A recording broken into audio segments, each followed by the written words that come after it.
Telugu digital media network లో political కేటగిరీలో number 1 కేవలం 72 గంటల్లో 1,50,00,000 వ్యూస్ పైగా పాపులర్ టీవీ నెట్వర్క్. అంటే లబ్ధిదారులు ఎటువైపు ఉన్నారు? కానీ గెలిచేవాళ్ళు ఏంటంటే ఎప్పుడైనా మీరు ఎవ్వరు గెలిచినా చూడండి 1%, 2% ఆర్ 3% ఓట్లతోనే గెలుస్తారు. ఫర్ ఎగ్జాంపుల్ మీకు ఒక ఎమ్మెల్యే కాన్స్టిట్యున్సీలో 2.5 లక్షల ఓట్లు ఉంటాయండి. యావరేజ్న 2.5 లక్షల ఓట్లు ఉంటాయి. 3% అంటే అర్థం 7,500 ఓట్లు. ఎక్కువ భాగం 6-7 వేలలోనే గెలుస్తారు. అవును. అంటే ఈ గెలవటానికి అవసరమైన మెజారిటీ 2 లేక 3%. కానీ భారతదేశ ప్రజాస్వామ్య దరిద్రం ఏంటంటే 3% ఓట్లు తోటి గెలవగలుగుతావు, 30% ఓట్లేమో అసలు ఓటు వేయరు. అసలు వాళ్ళు వేస్తే నిజం తెలుస్తుంది అసలు ఎవరు గెలుస్తారనేది. ఆ 30% ఎవరు? ఈ డబ్బు తీసుకునే వాళ్ళు. వాళ్ళకి మాకేం ఇంట్రెస్ట్ ఉంది అని అనుకుంటారేమో, బహుశా వాళ్ళు వచ్చి ఓటు వేయరు. అందువల్ల వాళ్ళ ఓటు వేసేవాళ్ళు ఎవరు అంటే కంపల్సరీగా ఓటుకు నోటు పొందిన వాళ్ళు ఎక్కువ భాగం ఉంటున్నారు, లేదా ఇక రాజకీయ ఇంట్రెస్ట్ ఉన్నటువంటి కొంతమంది ఉంటున్నారు. ఈ నేపథ్యంలో మీకు ఏ పార్టీ గెలుస్తుంది అంటే, ఎవరు ముఖ్యమంత్రి అవుతారు అంటే, ఆ మాట చెప్పడానికి ఏమో నాకు మనసే ఒప్పదు. ఫస్ట్ ఆఫ్ ఆల్ ఎందుకు అంటే నేను రాజ్యాంగం చదువుకున్నవాడిని. రాజ్యాంగం మీద నేను ఒక 3.5 సంవత్సరాల పాటు రీసెర్చ్ చేసి దాన్ని Indian politics versus Indian constitution అని ఒక బుక్ రాశాను ఇంగ్లీష్లో. తెలుగులో భారత ప్రజల మగు మేము అని రాశాను. హిందీలో భారతీయ రాజనీతి బనాం భారతీయ సంవిధాన్ అని ఇంకొకటి రాశాను. 3 పుస్తకాలు రాశాను. ఈ నేపథ్యంలో ఏంటంటే ఎవరు ముఖ్యమంత్రి అవ్వటం విధానం అసలు ఇది కాదు. ఫస్ట్ ఆఫ్ ఆల్ ఇది మరీ ఆటవిక న్యాయం. మరి భారతీయులు ఇంత అజ్ఞానంలో ఉన్నారు కదా అంటే, ఈ గత 75 సంవత్సరాలుగా అజ్ఞానం రాజ్యం వెళ్తున్నది తప్పితే రాజ్యాంగం కాదు. రాజ్యాంగంలో ఎవడు మెజారిటీ వస్తే వాడు ముఖ్యమంత్రి అవ్వటం అనేది లేదు. అట్లా ఎవరు మెజారిటీ వస్తే వాడు ముఖ్యమంత్రి అయితే ఏమవుతుంది? ముఖ్యమంత్రి మీద కంట్రోల్ ఎవరికి ఉంది చెప్పండి? ఎవ్వరికీ లేదు. ఒక కుల పాలనకి, కుటుంబ పాలనకి అంతులేని అవినీతికి దారితీస్తుంది. అంతవరకు పర్వాలే, నాకు ఇంకొకటి అడ్డం ఉండకూడదని ఆ ఓడిపోయిన ముఖ్యమంత్రిని తీసి జైల్లో వేస్తున్నారు. లేకపోతే వాళ్ళ ఆర్థిక మూలాలను దెబ్బతీస్తారు. ఇట్లా చేస్తే వద్దనేది ఎవరు, ఆపేది ఎవరు? 2 ప్రాంతీయ పార్టీలు ఇవాళ మనకి ఆంధ్రప్రదేశ్లో ఉన్నాయి. చంద్రబాబు నాయుడు గారిని జైల్లో పెట్టారు. అయ్యో పాపం అనే దేశంలో ఎవరన్నా అంటున్నారా? అయ్యో పాపం అన్న నాదుడు లేడు, తప్పు అనే నాదుడు లేడు. ఏం చేసినా సరే ఆయన్ని అడిగే నాదుడు ఉండడు. అట్లాగే రేపు చంద్రబాబు నాయుడు ముఖ్యమంత్రి అయితే జగన్ గతి కూడా అంతే. ఇది వీళ్ళు ప్రజాస్వామ్యం అన్న భ్రమలో బతుకుతున్న వాళ్ళు అన్నమాట ఇది.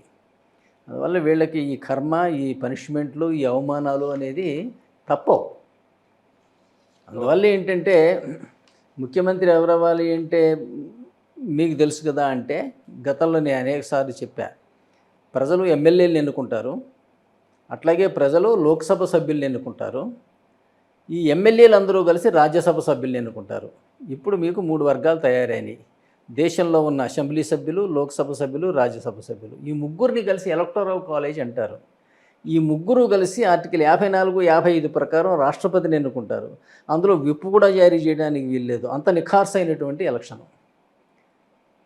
రాజ్యాంగం చూసినట్టయితే ఆయనే భారతదేశ కార్యనిర్వాహక అధికారి, ఆయనే త్రివిధ దళాల సైన్యాధ్యక్షుడు, ఆయనే ఇండియాలో ఉన్న ప్రతి ఒక్కరిని నియమిస్తాడు. ఎన్నికైన ఎమ్మెల్యేలు, ఎంపీలు తప్పితే భారతదేశంలో ఎన్నికైన మనిషి రాష్ట్రపతి తప్పితే మరొకడు లేడు. అతను ఒక్కడే ప్రతి ఒక్కడిని నియమిస్తాడు. భారతదేశంలో ఉన్న ప్రతి ఎంప్లాయీ కూడా ఆర్టికల్ 310 కింద రాష్ట్రపతి యొక్క ఉద్యోగి కింద లెక్క. ఈవెన్ న్యాయమూర్తులైనా సరే, గవర్నర్లైనా సరే, కేంద్ర మంత్రులైనా సరే, ఎవరినైనా నియమించేది రాష్ట్రపతి. అతను ఇక్కడ గవర్నర్లను నియమిస్తాడు, అక్కడ రాష్ట్రపతి గవర్నమెంట్ ఫామ్ చేసి ఆయన పరిపాలన చేయాలి ఆర్టికల్ 74, 75 కింద. ఇక్కడ అతను పంపినటువంటి గవర్నర్లు ప్రభుత్వం ఏర్పాటు చేసి ఆర్టికల్ 163, 164 కింద వీళ్ళు గవర్నమెంట్ ఫామ్ చేయాలి.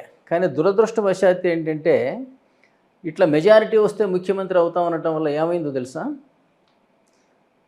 బాగా డబ్బున్న వాళ్ళం కూడి, ఇప్పుడైతే ఒక డబ్బున్న కులం పెట్టుకుని డబ్బున్న వాళ్ళం కూడి ఒక 20 మందిని కలిసి పార్ట్నర్షిప్ ఫర్మ్ లాంటి బిజినెస్ల కింద తయారైంది. చేస్తాం కదా అంటే ఒక 60-70 మంది బాగా డబ్బున్న వాళ్ళం కలిసాం అనుకుందాం. అనుకుంటే మేము ఒక పార్టీ పెట్టేసి అక్కడక్కడ క్యాండిడేట్లను నిలబెట్టేసి గెలవగలిగిన వాళ్ళని కొనేసి వాళ్ళకి అవసరమైన 10, 15, 20 కోట్లు పెట్టుబడి పెట్టి ఎట్టన్నా కష్టపడి ఒక 60 మందిని గెలిపించుకుంటాం. గెలిపించుకుంటే నేను ఈ రాష్ట్రానికి రాజు అయిపోతున్నా, ముఖ్యమంత్రి అయిపోతున్నా, ఈ రాష్ట్రాన్ని చెరబట్టి పిండి పారేస్తా. ఈ మెజారిటీ ద్వారా ముఖ్యమంత్రి అవ్వడం ఇంత దరిద్రం అనమాట. ఇది అమెరికాలో లేదు.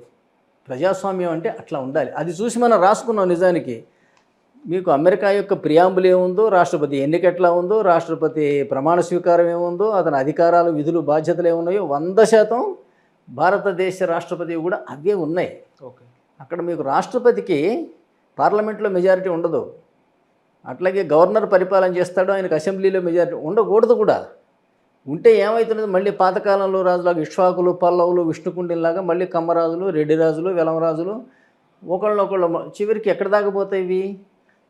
ఓడిపోయారు అంటే మీ సర్వస్వం, ఆస్తులన్నీ పోతాయి, అవమానాలు పడతారు, చివరికి జైలుకు కూడా పోతారు.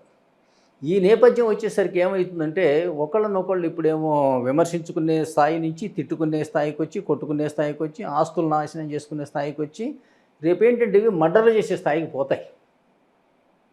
అధికారంలో ఉన్న ముఖ్యమంత్రి తలుచుకుంటే ఆ రాష్ట్రంలో ఎవరిని మర్డర్ చేసినా కూడా పెద్ద సమస్య అవనే అవ్వదు. ఇది ఒక తప్పుడు అవగాహన భారతదేశం ఇలా పోతోంది.